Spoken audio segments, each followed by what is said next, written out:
Hello, everyone, and welcome to JobBoardGeek. It's the podcast about the business of connecting candidates and employers. My name is Jeff Dickey-Chasins, the Job Board Doctor. I am your host, and here with me today is the co-host, the pugnacious Steven Rothberg of College Recruiter. Hey, Steven. Pugnacious. Well, I actually have a Cocker Spaniel Poodle mix, a cockapoo, not a pug, but my personality is not unlike that of a pug. So there you go. I'll take that. I'll take that as a compliment. I was getting harassed by some listeners over this week's episode because I didn't call you anything. I just said Steven, and they're like, we wait to hear the word of the week, and you have to Right. deliver on that. And so, you know what? You're saddled with it now, guy. Yeah. I mean, the next time, if you forget to come up with some kind of nickname, just say Steven and then spit. And I think everybody will completely understand and endorse that. Yeah, I have more respect for my microphone than that. But anyway, today we have a great guest, Aaron Stewart of Job.com. He's coming here via the UK, via Austin, to talk to us about his very interesting business. And I think you're going to be fascinated by all the different pieces he has to it.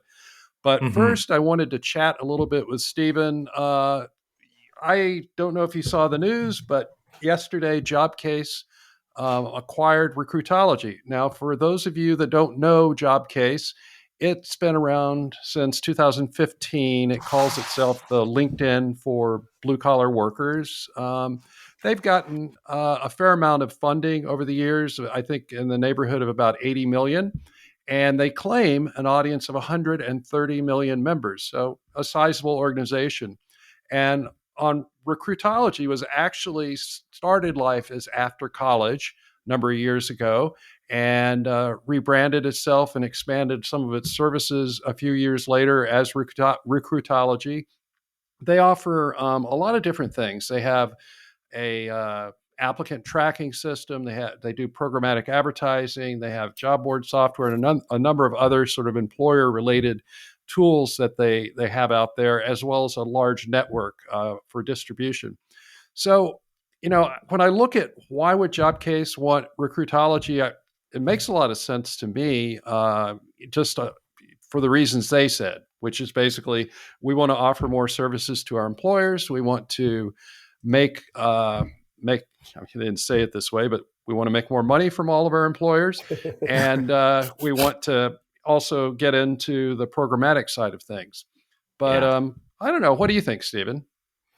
Yeah, I love the deal for both sides. One of the things that really hasn't come out too much in the news, but for people who know these two organizations, it won't be of any real surprise. Culturally, I think that they are a wonderful match. And Aaron, I'm sure we'll talk about some of the deals you've done and how that must factor into the decisions, but I've heard repeatedly that one of the primary reasons that acquisitions fail is that culturally, the new people don't mesh with, let's call them, the old people. And I'm not talking old people like Jeff and me, but I'm talking old people, the ones who have been around in the business for longer. But I know Fred Goff a bit. I know Roberto Angulo better, the CEOs of Jobcase and After College.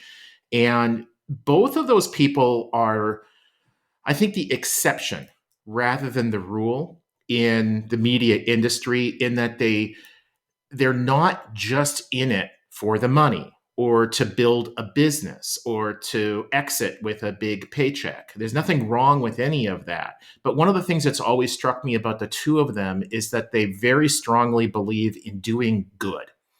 And if they can Yeah. also make money at the same time, then fantastic.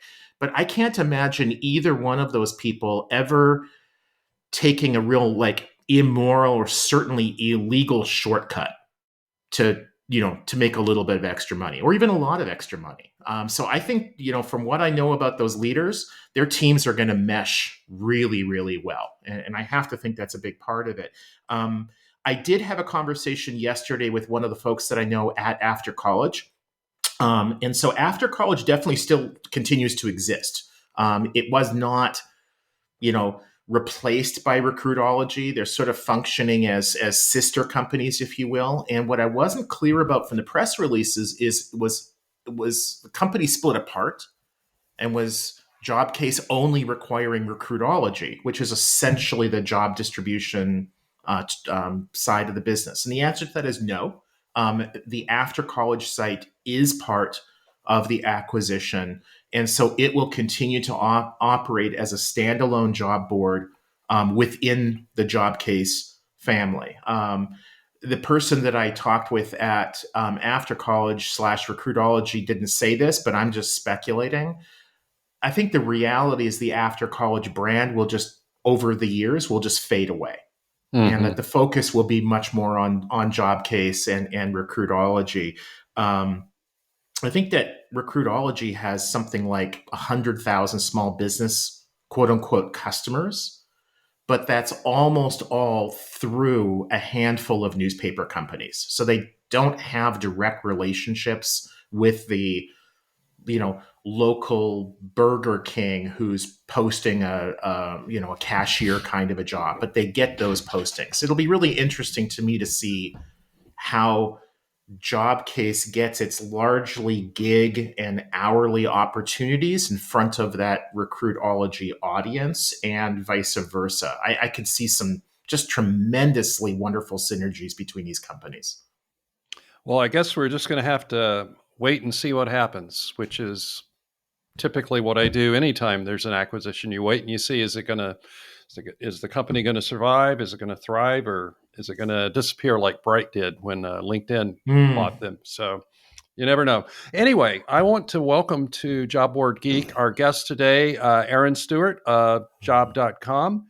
We're delighted to have you here. Welcome aboard. Thanks so much for having me, guys. I am really delighted to be on here too. And like I said, I'm humbled and really pleased to be on the show. So thanks so much.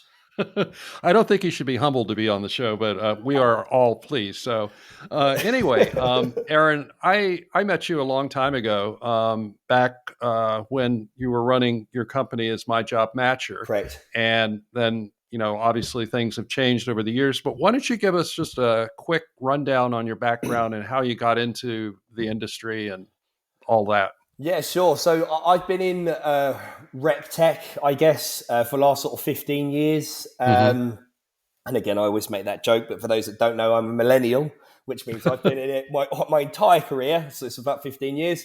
I kind of fell into the recruitment space. I think, like lots of people say, kind of by accident. I was working for S3, the publicly traded recruitment company in the UK. They owned the IT job board. Alexander Farrell, if anyone's familiar and remembers Ray Duggins and those guys back in the day. Great mentors, those individuals, especially Alexander Farrell. She was awesome. And I arrogantly thought I could do it better. And it's quite interesting when I listen to Jobcase's story, where they're like, the LinkedIn for blue collar. You have to believe me when I say this. I founded a job board when I left the IT job board in the 2000s, and I called it Jobs from Blue. And I wanted to create a job board for the middle management downwards. That's why it was called Blue. And it was a catastrophic failure.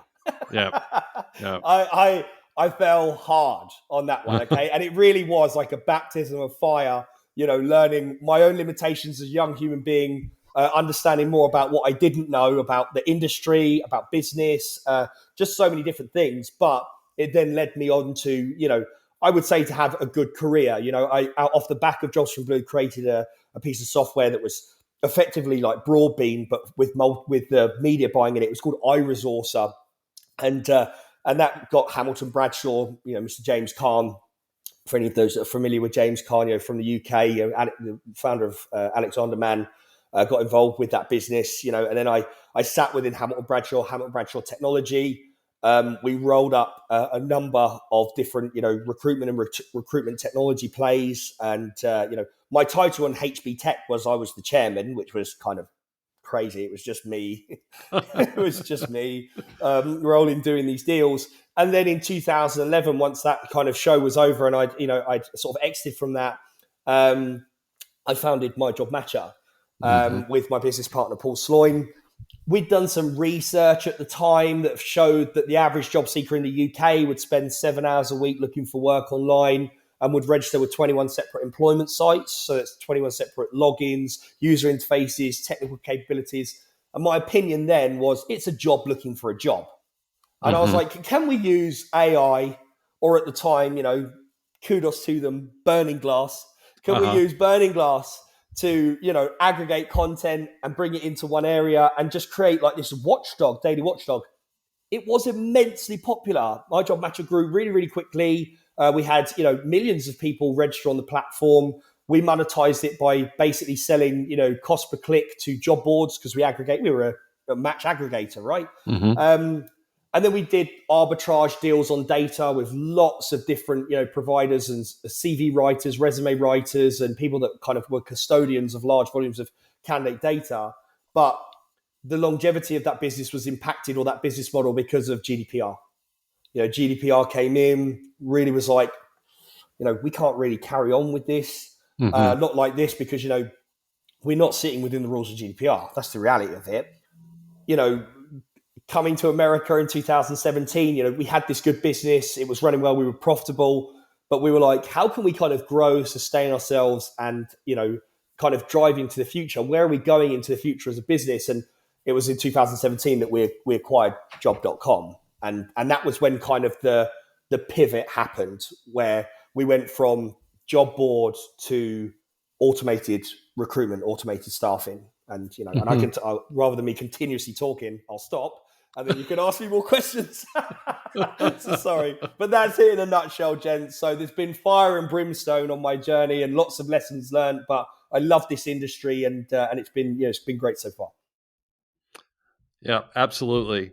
Steven, did you have a question you wanted to ask on there? Sure. And that was actually a great place to sort of to go, because I wanted to ask you about the growth strategy.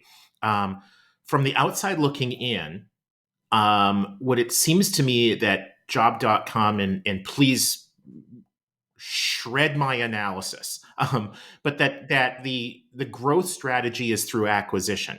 If I'm not mistaken, completely correct. You just acquired just days ago your fifth staffing company. Correct. And so, sort of two-part question. Jeff says I get one at this point. Too bad. I'm going to do a part A and part B and deviate from the rules. But right, it's a hard thing just to deal with me. And oh well. But anyway, so part of it that I think that the listeners will be interested in, as far as a lot of people that are listeners are running job boards, they might be owners of job boards. So do talk about the acquisition strategy, but also some of the acquisitions have been with digital media, and some of them have been with very traditional staffing companies. Those outside of this weird industry that we're in often don't see the difference between those two businesses, but they are very different. Correct. I mean, it's running a burger place is quite different than running a high-end sit-down restaurant. Yep. And staffing and job boards, at the end of the day, they're serving the same purpose, but the way they do it is very different. So talk with our listeners about that, if you would. Yeah, and listen, Steven, I'm so grateful that you've teed up the question like that, because that's the right question. And I get it all the time, because people are like, what the hell are you guys doing over there? It doesn't make any sense. And I'm like, well, if you give me 10 minutes of your time, or even an elevator pitch, hopefully this will help you. So just for clarity for everyone, we have been on a learning journey ourselves as a business. So like in 2017, 18, when we decided that we wanted to automate hiring, almost akin to Indeed Hire, okay? Indeed Hire. We wanted to be Indeed Hire, but with job.com. So maybe that hopefully now people are like, oh, so to understand a little bit more. We went just down the permanent placement market route, and we tried to just automate with no humans. As Indeed Hire will attest to, and it's not even here anymore, impossible. You can't do it today, okay? And I'm sure people with maybe bigger budgets and bigger ambitions in the future may be able to do it, but Indeed couldn't do it, and we quickly learned that we couldn't either. But what we did build was a great deal of workflow automation software that we really could prove could remove lots of the low value tasks from a recruitment consultant's desk every day. And when you Mhm. look at the 20,000 staffing agencies in America, only 175 of them do more than 100 million. They're a mar and par industry, so they're typically low tech, low sophistication, there's no digital strategy, no digital transformation with these guys. So what we decided strategically was, I tell you what we're going to do. We need access to VMSs. We need access to clients. We need ready-made sales teams. And we know that we can raise the revenue and profitability per recruiter desk by introducing workflow automation software. So we're like, okay, we're going to go and acquire staffing agencies then. And then we will make them use our software, which is called Always On Recruiting. That's what our software is called. And then, but then why the job.com? Because the job.com is the funnel. It's the catch-all funnel for all the candidates. It's the URL that we drive all the candidates through that come through our staffing recruitment process. And job.com's goal is to vertically integrate the process, akin to what Indeed Hire was looking to do. But the difference between us and Indeed Hire is two things. One, we do direct hire and contract staffing, which Indeed would only do direct hire. And two, Indeed would only allow their consultants, their recruitment consultants, to use Indeed to source candidates, which is cool. But when you consider that leaves out the whole of LinkedIn and everything else, you can't compete against the other staffing agencies because they've got a much bigger plethora of candidates to use. Our consultants can use any source to go and capture candidates, to attract, to sort, to search, to mine, but it just runs through job.com and our software. Our goal is to become a complete data-driven digital staffing company. We've bought 5 staffing agencies so far. We've had some incredible growth with some of them. Give you an example, Fortis. We bought Fortis at 18 million revenue. Fortis is going to do 12 million revenue in Q1 this year. We did our first $1 million week in the healthcare space with them. All of our businesses are rising and growing. And off the back of this, the other component, which we believe is of value, is there's different types of machine learning. And we call it supply side or demand side. We did years of supply side machine learning for our AI, which is where you'd send jobs to a candidate in a jobs by email. And let's say you sent them 20 jobs that matched the resume or what the system deemed that matched. And let's say they click on job 1, 3, and 10. You use that as machine learning to say these were the most relevant jobs for the resume. As I'm sure we'll all agree, candidates think they're relevant for jobs that they're not always relevant for. So you don't get a high level of accuracy. So we went the other route and went, we should be looking at placement data. We should be looking at the resumes that got hired for the job description, which staffing agencies have decades of data. So we've been going that route now to create a much more accurate match. Now, hands up before I walk myself into a tiger trap. We're still capturing data for accuracy. Okay. So when I see everyone's like, oh, we've got AI, I'm like, none of us actually really, truly have AI because AI is only as good as the data it has. And we're all still trying to capture it. Right. So, but we're all on a journey towards improvement, machine learning. So, so we're the direct hire staffing version of Indeed Hire, and we're called job.com, Well, so Aaron,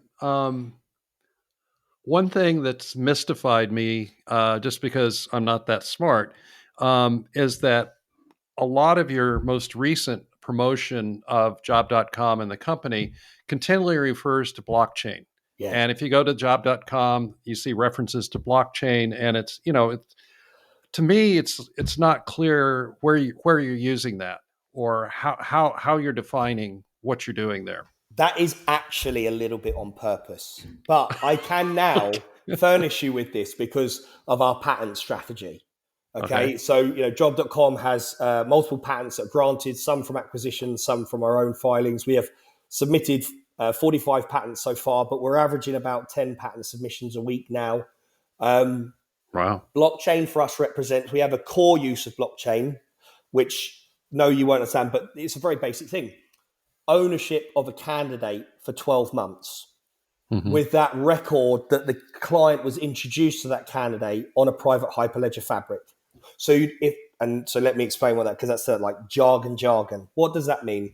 Recruitment companies, right? If they introduce you to a candidate, if you hire that person in the next 12 months, you owe them a fee. Done. We just utilize blockchain as a security level for storing that timestamp to say this candidate was introduced to the client at this moment. And if they try and backdoor hire them, which lots of companies do, Sure. we have ownership of that candidate for 12 months. That was our very first core basic use of blockchain. But our aspiration, there's a big drum roll here, and it's a big aspiration, but we're not the only people talking about this. There are 227,827 recruitment consultants placing 16 million people into work every year in the United States. And every single one of those people, they validate their references, their backgrounds, everything else, sometimes over and over again. All that data and all that exhaust, gone. They don't store it, don't secure it anywhere. At some point in history, Wells Fargo, Bank of America, Chase, and all other financial institutions said, are we all willing to share data with each other to remove friction from the lending process so that I can now serve customers that I don't know, but because I know their history of their payments and how they manage their financial life, I can lend to them. It's called a credit score. Our goal is to have a score for candidates. We have built a framework. You would store this score's key on a blockchain for security. And the purpose of it is to become effectively the blockchain version of Apple Pay for resumes and applying for jobs across all staffing agencies, all companies, all platforms, and have this information stored as effectively a credit score, but on blockchain. And we have patented this entire process. We have a number of patents all built around this. And our future goal is to try and create the largest database of validated career data in America. Hugely aspirational, I know, people are like, my goodness. But even today, we're running rating around we're about 130 million revenue now as a company. And we're set to do 7 more acquisitions this year. We've got 1 that closes in 2 weeks, and we've got 2 more that are under LOI. Because we're running so many candidates through our process, and eventually we'll launch out this validation piece within our software, we're going to start curating a validated database, and we're going to look to go to market and create a cooperative governance with all of the platforms out there and go, can we work together and remove friction from the hiring process and all be governed by a score, kind of like the finance industry? And that's our practical use application of blockchain in the long-term future. Mm-hmm. So how far out do you think that is? Well, truthfully, I think that I would love to be able to see an industry use case with ourselves by 2025. That's where I would love to see it, because you've got to have enough data in your own repository that has been validated and it's got proof of nodes that people trust, which would be recruiters or recruitment consultants that have validated data. And then you need to find partners who are willing to accept that data is truly validated and they're willing to be bound and listen to that information. I agree to adhere to this information being accurate. I don't need to do any further checks. It's hugely aspirational, gentlemen, and it's something that it's phase 3 in the job.com sort of strategy plan. We have 3 phases. This is the kind of last one, but we're already validating this data every day with the hundreds of recruiters we currently have. And I'm like, we should be storing this on a log. This should be kept within a key within blockchain. And yeah, it might not work. There's more likely not to work or take off than it is. But I feel like I was at SIA literally the other day because I was a speaker at SIA, one of the presenters, and people are already talking about this stuff already. It's not just us. I'd love to be like, oh, we're the first. This is on the hearts and minds of lots of companies. And right. I had the pleasure of sitting down with, I won't say her name, but a very senior member of Randstad North America, and and they're already thinking about it too. So for us, it's like, okay, securing our position, we want to make sure we have a pattern landscape drawn around how we're going to do it. Doesn't mean it might become the commonly adopted way, might not, but I definitely believe that there's this huge exhaust in the industry that really could be captured. It could remove friction. It could shorten the time to hire. And our mission at job.com, and I love that you brought that up, Steven, about people like Fred and Roberto that have a good mission with their business. Our mission is to help as many people feed their families and pay their bills as possible. So we can talk about all the tech you like and all this stuff. We're here to remove friction. That's what I care about. And that's one of the reasons why we're so passionate about trying to really digitally innovate, not disrupt or displace, innovate to make things better for people. Wow. Well, Aaron, finally makes sense. It finally makes sense to me. Do you get it? Yes, yes. And so I will agree with that. Steven. Yeah, it was. Every explanation that I've heard from outsiders about Job.com's use of blockchain, it basically all boiled down to vapor. Like it wasn't real. It's just a sales pitch. And it's just like something was gnawing at me. Like if it was just BS, it would disappear after a few months. But it definitely seemed like it was very integral, and you've done a really great job of explaining it to us. Thank you. Well, listen, I really appreciate that, and I understand as well, like the moonshot that we're going for, right? And I accept it. Okay, is a big one. But no, this isn't some sales guff banter. Like I really am like a tech evangelist, right? And I know there are way more technical people than me in the world, but I love what this emerging tech could do to remove friction. Because I want to make it easier for people to get a freaking job. One of those things is the days you wait for references to be validated. It's like, I've done this twice before. Surely someone must have this recorded somewhere. It just so, but then how can we trust it? Put it on the most immutable record ever of blockchain. It can't be hacked. It can't be changed. It can't be, because one of our patents is the storing of a resume utilizing biometrics, so face, fingerprint, password, PIN, and storing that association key on blockchain, which means now you can't suddenly create, because statistically 85% of candidates lie during the hiring process. That's a macro statistic. You can Google that. Overcoming this issue of there's no real accountability anywhere. Well, now we're putting it on the most trusted server infrastructure known to man, blockchain. Well, we know now that this can't be manipulated, changed, or it's the highest level of security, and that's the reason for the application. Wow. Well, listen, Aaron, we're out of time, but maybe what I'll do. No. Steven's more at fault than you, but no, but we'll come back to you in 2025 and see how things are going. Yeah. And if you have not hit your goal, you're going to hear it from us. So yeah, I'll be waiting, gents. I'll be like that. Oh, they're gonna rip me apart. Be like that. I tried.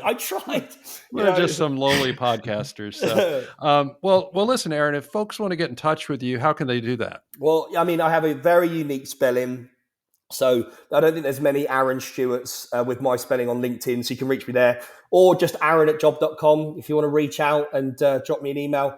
I love talking about this industry.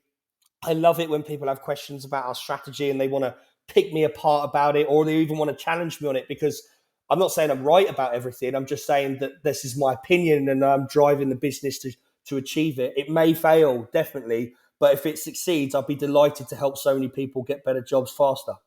Yeah, that's great.